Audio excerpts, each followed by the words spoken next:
کہ مومن کے دل کی ہے صدا مسلم پرسن اللہ، نہ بدلا ہے نہ بدلے گا میرا مسلم پرسن اللہ۔ ایک لطیفہ سنیے۔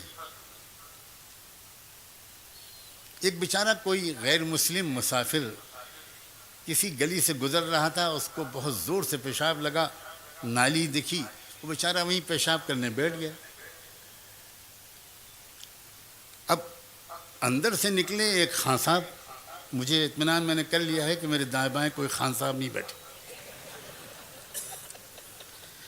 اندر سے نکلے ایک خان صاحب اور انہوں نے دیکھا کہ وہ بیٹھا مسجد کی دیوار کے نیچے پیشاب کر رہا ہے۔ ان کا جذبہ ایمانی بھڑک اٹھا اور انہوں نے کہا کہ کمبخت، خبیث، بدماش، نالائق، یہ یہاں بیٹھ کے پیشاب کر رہا ہے مسجد کی دیوار کے پاس۔ وہ بیچارہ گھر گھبرا گیا، وہ اٹھ گیا۔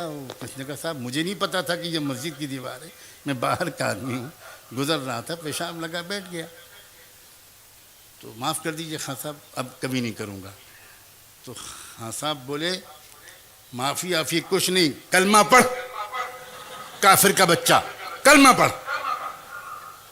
اب وہ بیچارہ گھبرا گیا، وہ سمجھا کہ اب رام رام ستیہ ہے، اگر نہیں پڑھوں گا تو آج تو بچے یتیم ہوں گے۔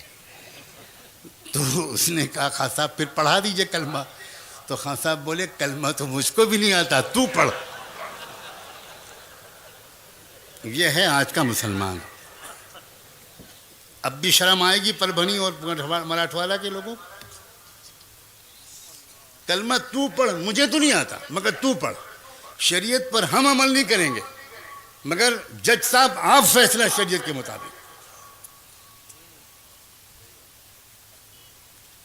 کیا طریقہ ہے یہ؟ 3 طلاق کا مقدمہ کیا عدالت خود لینے آئی تھی گھر پہ؟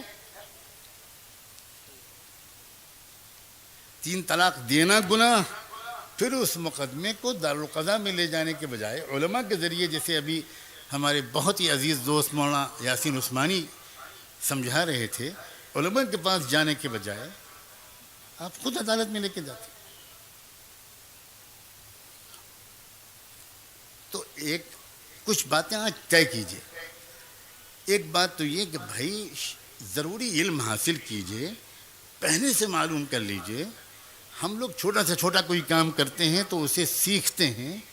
ایک نئی زندگی میں انسان نکاح کے ذریعے داخل ہوتا ہے، بالکل ایک نئی زندگی، نئے تجربات ہوتے ہیں، 2 اجنبی انسانوں کا ساتھ ہوتا ہے جن کے مزاج میں بھی تھوڑا الگ الگ ہوتے ہیں، پھر 2 خاندان ملتے ہیں۔